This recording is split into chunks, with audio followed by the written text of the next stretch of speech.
Hello, it looks like we are live. Hello, Facebook world.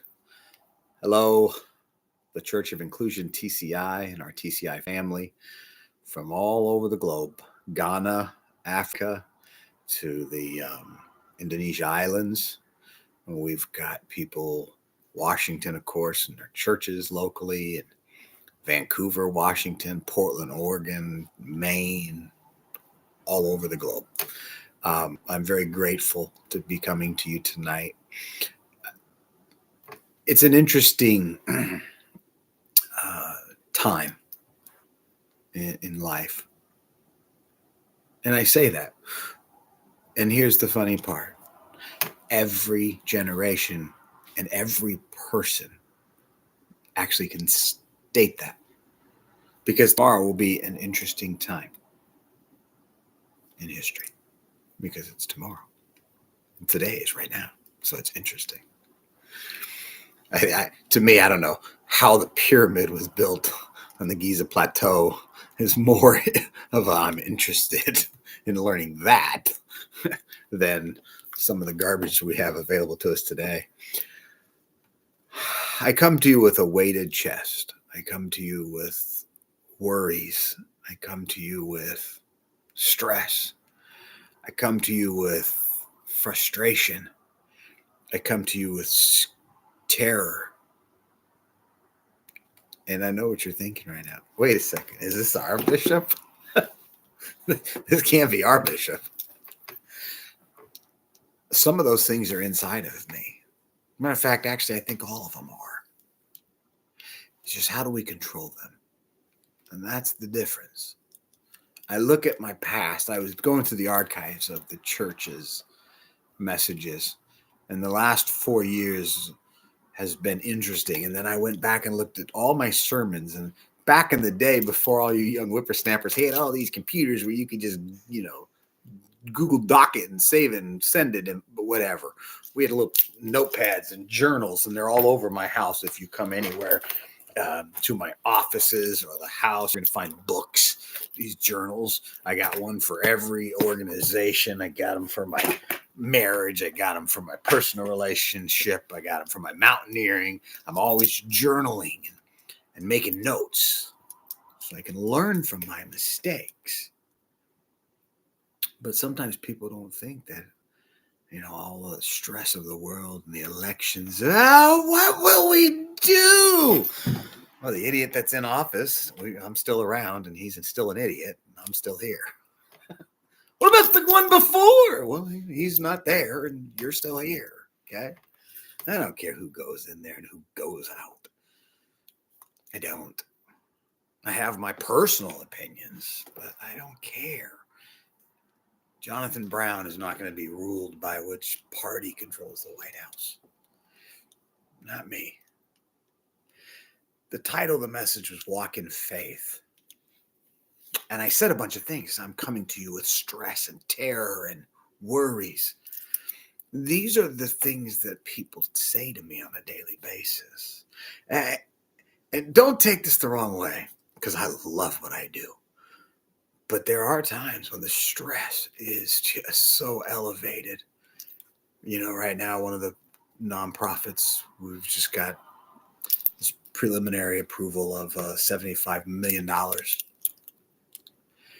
And the weight of all the chess pieces that are involved in this are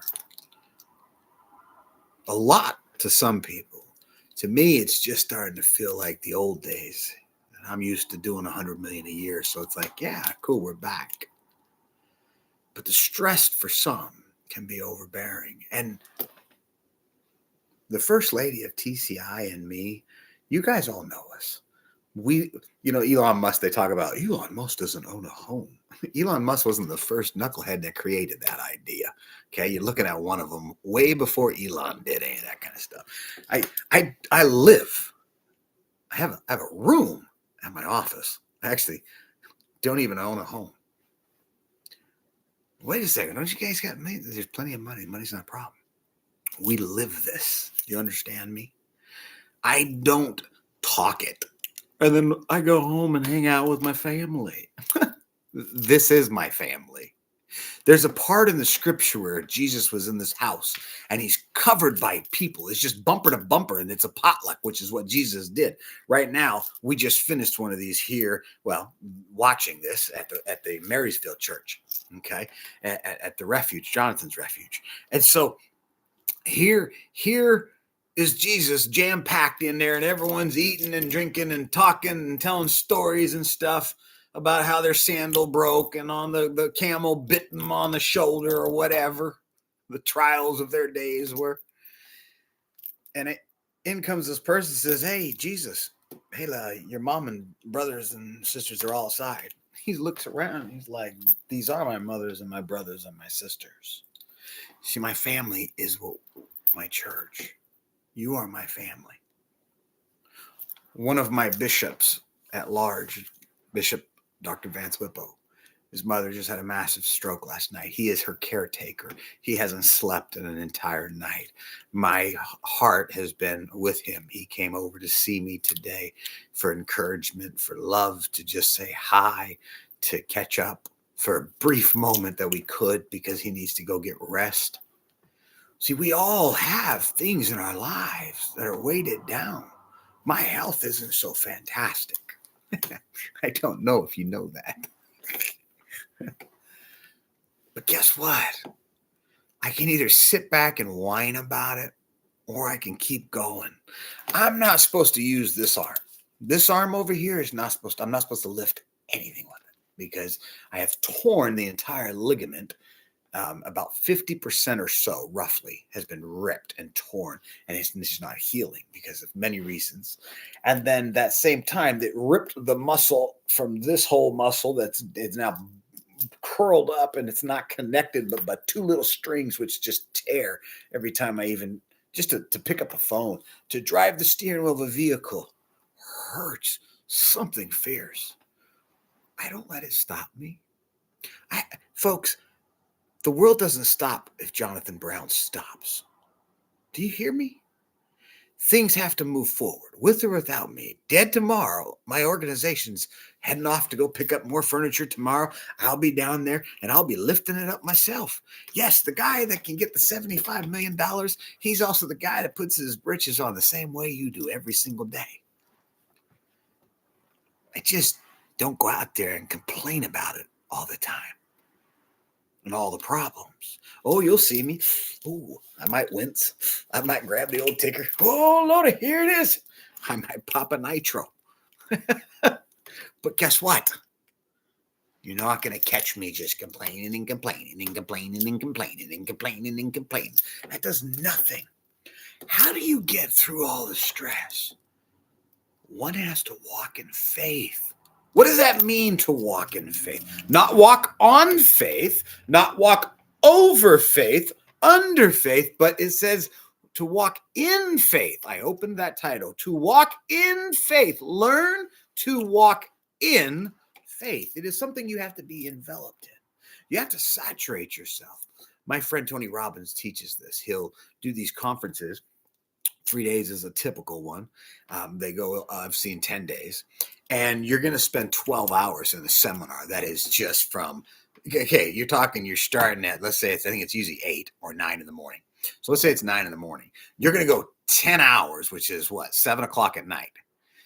And you're going to take a little 30-minute lunch break during that whole thing. And you are going to be jumping and yelling and listening and getting your heart rate up. And just when you start to listen to someone long enough and you're like, oh, it's nice to relax, they want to wake your body up, because there's science to prove that once they can get you all alive again, your brain then can re-trigger itself and say, okay, I've been refreshed, and they can learn more. And it's intense, and you get this immersion of information, and you come out just, wow. And you have to be in that. That's what walking in faith is. You have to be immersed in it. And now here's a scripture I want to read to you. It's brought me great comfort in my life.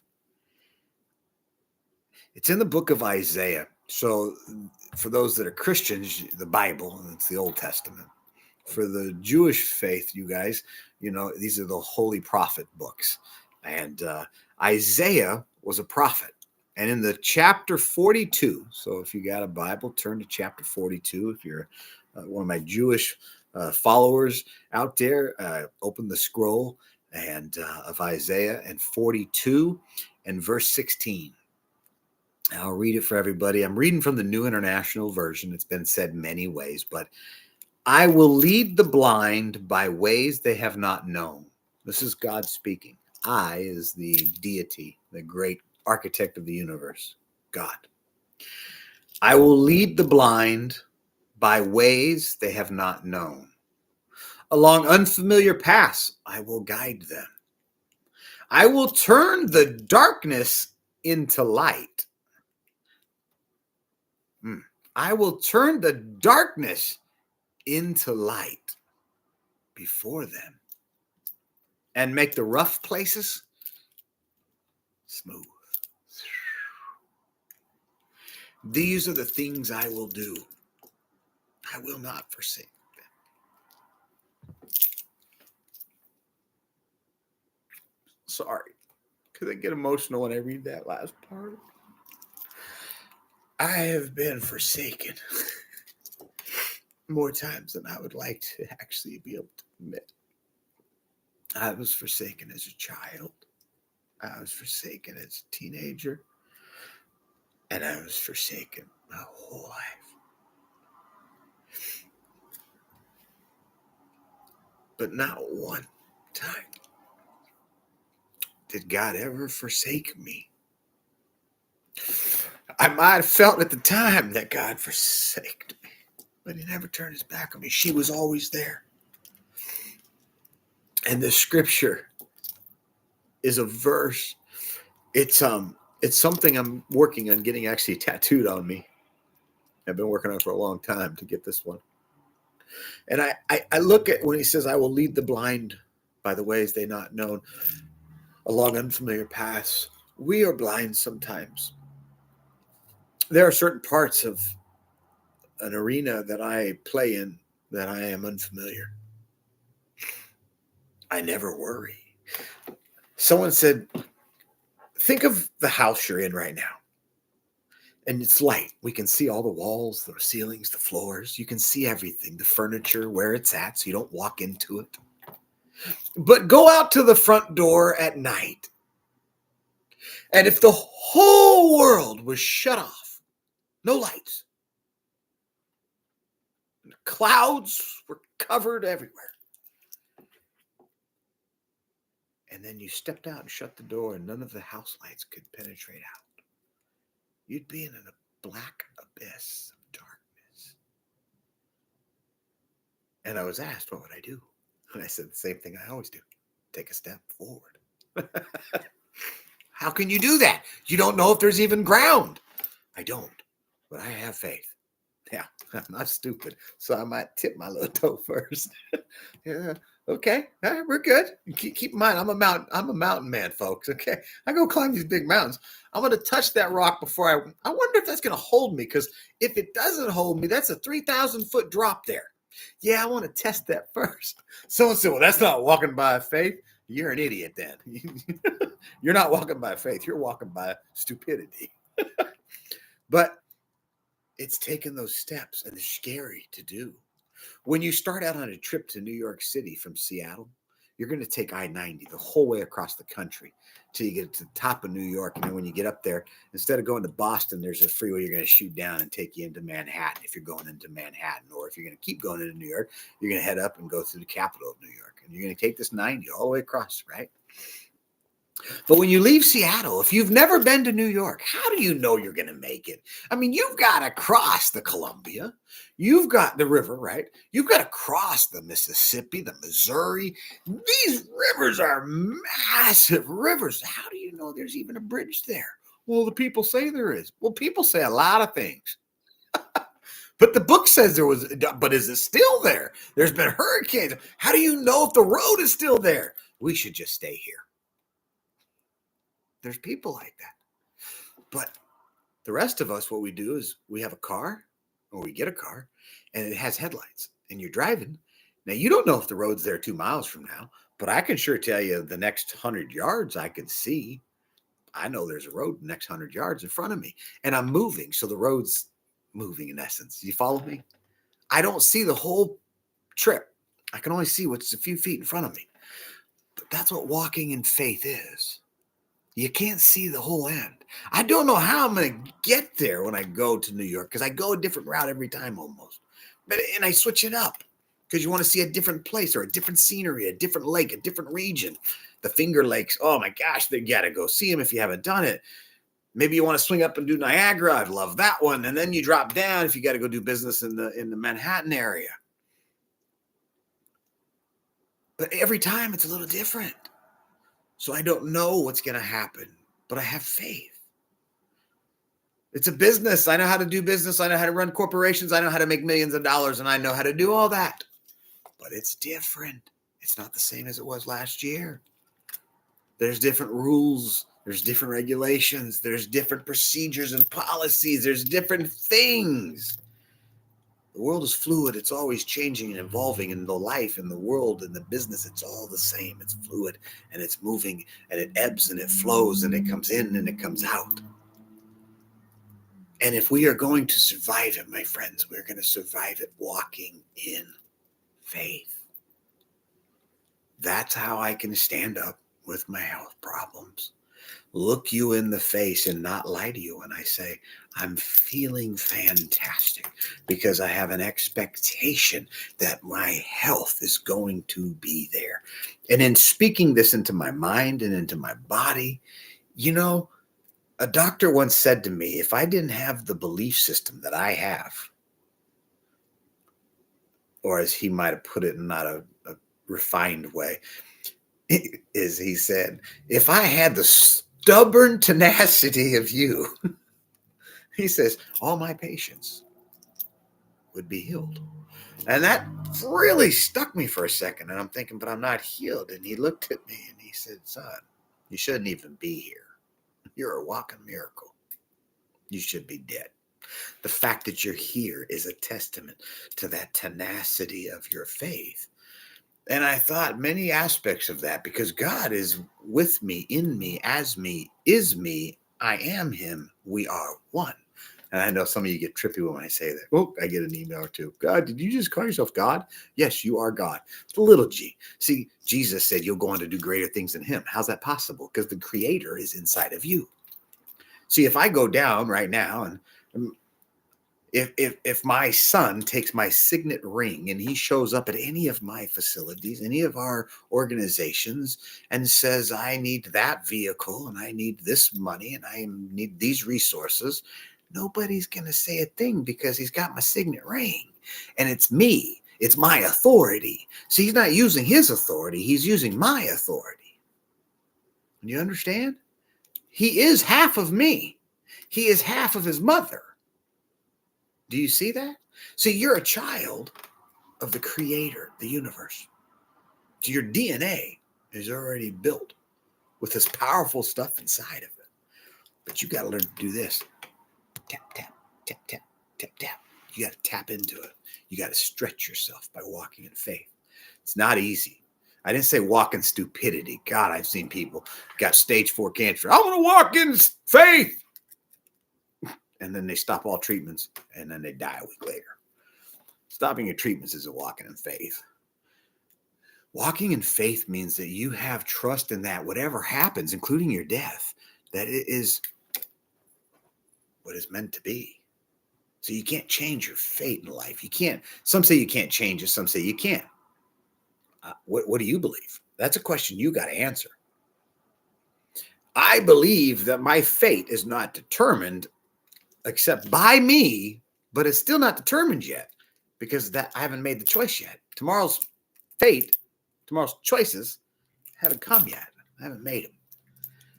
So I believe that it is up to me to make my fate. God gives us the freedom to do anything we want. So I can be a miserable bastard, or I can get all that gunk out of me in a positive way and then be a wonderful, sweet, loving, kind person. It's okay to be a hard ass. I am one. But here's the thing. When you walk in faith, you lose all of that kind of people think you lose the toughness, the hard ass because you're in faith and it's not something that's yours. You're hoping you're going to get it. I'm walking in faith that I'm going to get the job. I hope that's not how I do it. That's not how I do it. When I walk out and go and say I'm going to buy this house, I'm going to buy the house. I show up and I have $100,000 in cash in my pocket. You're like, that's stupid. No, it's not. I'm ready to buy. I'm ready to show that I'm here to wheel and deal. I'm not coming in, well, I hope I can cut a deal. No, I'm here to do business. I'm coming to buy this property and I'm going to flip it or I'm going to do this with it. And I've got a plan and an action is taking its place and you're watching that action and that action is this guy. Faith without works is dead. So you can sit there and tell me all day long, I want to lose weight. I was 450 pounds. I wanted to lose weight. It just took me a few years to figure out that I actually really didn't want to lose the weight until finally I lost enough health and enough issues that it cost me everything. And then I decided to lose the weight. Okay? So you've got to decide to walk in this faith or not walk in this faith by yourself. I can't do it for you.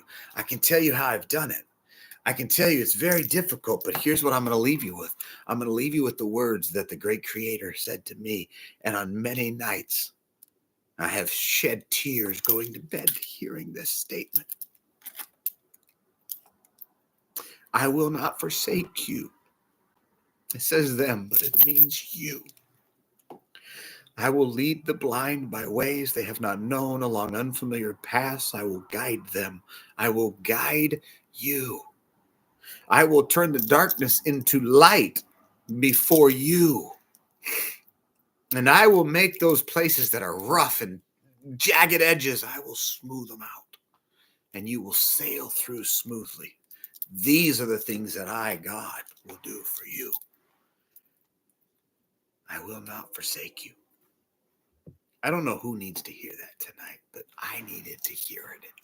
I needed to hear it today. I needed to hear it this morning, and I sure as heck need to hear it tonight. I will not forsake you. It is something that I think of when my men need me at the refuge. My wife and me lose sleep because we take care of them. They don't have to lose the sleep. People do it to make sure that they're taken care of because we love them. We will guide them. That charge that God's saying that he will do to me and to us, that is something that me and my wife have taken on to us in our church, the men in our refuge. And I pray and hope that it is instilled in you a heart that is one that is walking in faith. And it's nothing that you're going to be able to call me next week and say, Bishop, I got it all figured out. I'm 48, turning 49 this week. And guess what? I still don't have it figured out. But I'm walking in faith. I love you guys. God bless you guys. You know the drill. As we live, let's coexist in this world together as one in faith.